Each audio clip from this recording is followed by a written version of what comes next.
at the time. I was about 7.5 months when I started receiving phone calls from an unknown number. When I answered it, the lady sounded really nice. She was very soft-spoken. She told me that she worked for a program that helped out pregnant women and who were in need.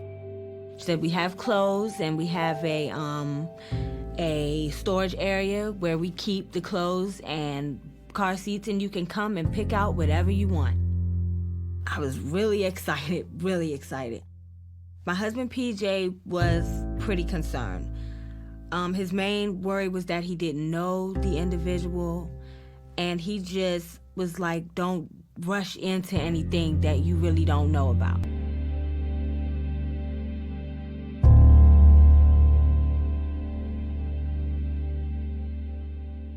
So I got comfortable, and she came in and she turned some movies on. She had put on a movie.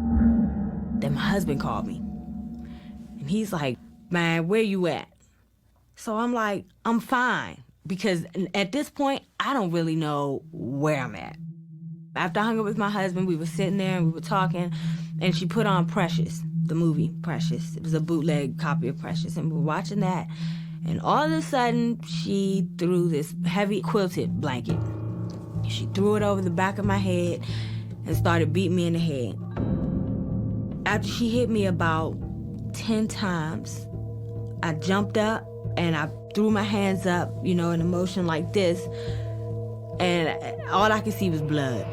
I ran out of the bedroom and I ran for the front door, but the front door had the bolt lock on it, the chain lock, and the bottom lock.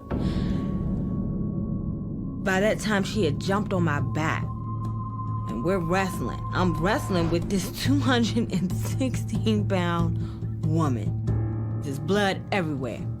And I can't really see. My eyes are burning, my head is pounding. She was trying to put her hands over my mouth, and she was trying to choke me, and I was just fighting her off the best way that I could. And all of a sudden, she picks up this heavy steel, it's long, it's a fireplace poker. And she was just swinging it. She had to hit me about almost 40 times in my head. And I passed out. About 2 minutes later, I feel her grab my ankles. And she's pulling on me. She's pulling me down the hall toward her kitchen area. She pulled me into the kitchen, and I heard her rattling through a couple of dishes and things in the kitchen. And all of a sudden, she knelt down on the side of me, and I felt this sharp pain go up my side. When I looked over, I saw she had a box cutter in her hand.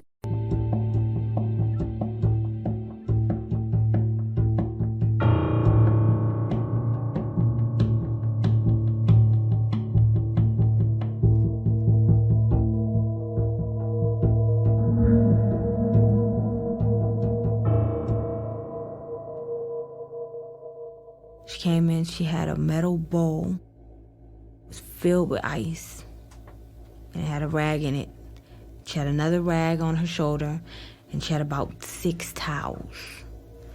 And she had 2 box cutters, and a pair of scissors, and a knife. She took some duct tape and wrapped it all the way around my face.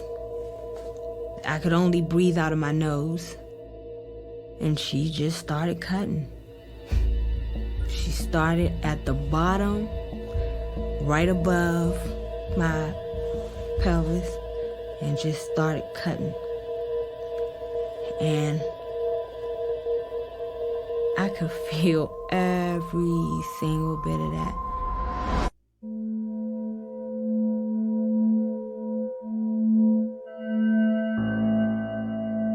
I couldn't move. I couldn't go anywhere. Scooting up would make it worse. So I just laid there and I took it. And every once in a while she would stop and go in the living room and get on the phone and come back. And then she would start cutting away. But she's picking now. She's not like just cutting. She's kind of just like nipping at the skin to break the skin. So she's going through all the layers of my skin. All of them. She's going through the muscle, everything.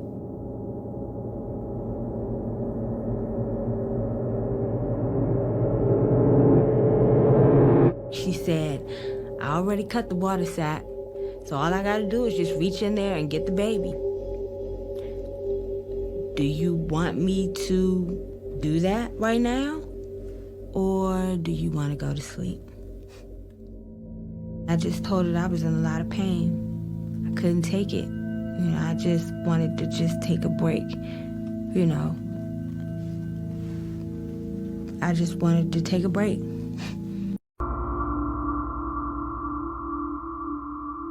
Woke up and the nightlight was on and she was laying on the floor kind of in a fetal position where I would have to step over her to get out of her bedroom door. And the bowl is sitting right next to me. So I roll over on my side, my ring knocked up against the bowl.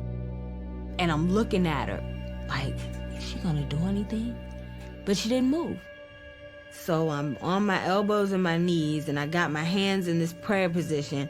And now I'm just asking God to just give me some type of strength from somewhere. Because if I can stand up, I know I can get out of here. I know I can. And I went to step over top of her body. The blood from my stomach, it was dripping in little drips. And it dripped on the blanket. So now I'm like a mouse surrounded by cats. And I'm just stuck. I got one foot over top of her and one foot not. And I'm like, because I'm in shock. I'm like, I hope she doesn't move. I really hope she doesn't. But she didn't move. So then I got my other foot over top of her. And now I'm working my way down the hall toward the front door. When I get to the middle of the hallway, my whole entire stomach falls out from behind the skin. My intestines, everything just comes out. So now I'm holding my stomach like it's football. And I'm holding on to the wall and I'm just walking. And I'm trying not to breathe heavy, but I'm just, I'm just breathing slowly as I'm walking because with every step is pain. So then I started unlocking the door, all the locks, real slow, real calm. And when I opened the door, it made kind of like a creaking noise. So then I walk around slowly to the back side of the apartment building, and I'm screaming help. And I'm knocking on people's doors, and I'm going from apartment to apartment because, nobody's answering the doors.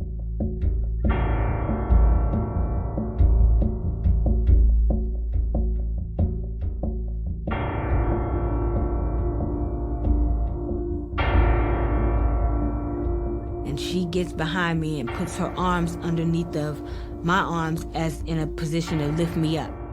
So now I'm kicking and I'm fighting and I'm biting her fingers because she's trying to put her hands over my mouth to cover my mouth. Then this guy comes running downstairs from the 3rd floor. He's like, what's going on? What's going on? So she's trying to overtalk me and tell him that I'm delusional and crazy, and she's trying to help me. So he's looking, because he's trying to hear both sides of what's going on. And you can't see the blood that's underneath of the shirt because the shirt is navy blue. So I said, please help me. She's trying to kill me. And I lifted up the shirt, and when he saw whatever it was that he saw that I couldn't see, he was like, oh, I'm calling the cops. When he said that, he immediately turned around and ran up the stairs back to his apartment, and she just gave me this look like, I should have killed you.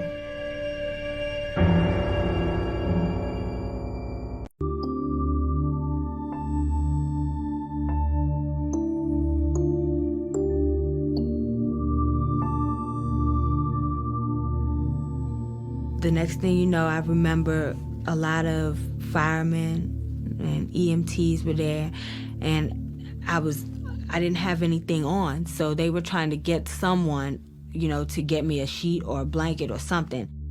I had somebody standing on the side, and he was asking me a lot of questions, and I'm answering him. And he's like, "Ma'am, are you hurt?" And I'm like, "Yeah." And he's like, well, where? And I said, "I have cuts in my abdomen, and I've been beaten in the head." And he was like, "What?" So when he lifted up my shirt, he just kind of was like, "Oh, okay. He looked like he wanted to throw up.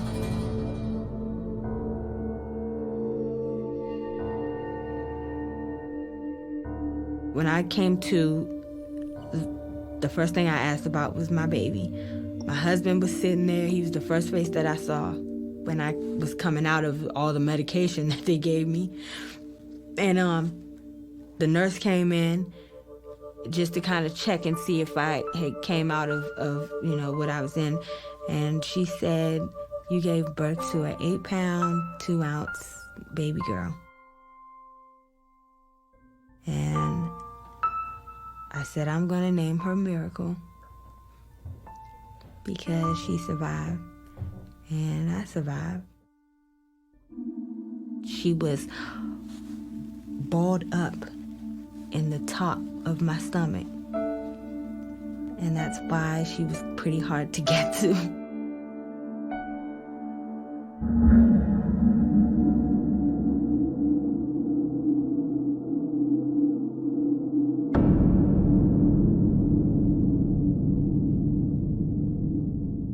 And I was healing pretty fast and pretty good, but then that's when they told me that it's a possibility that I wouldn't be able to have any more kids, and due to the damage. And I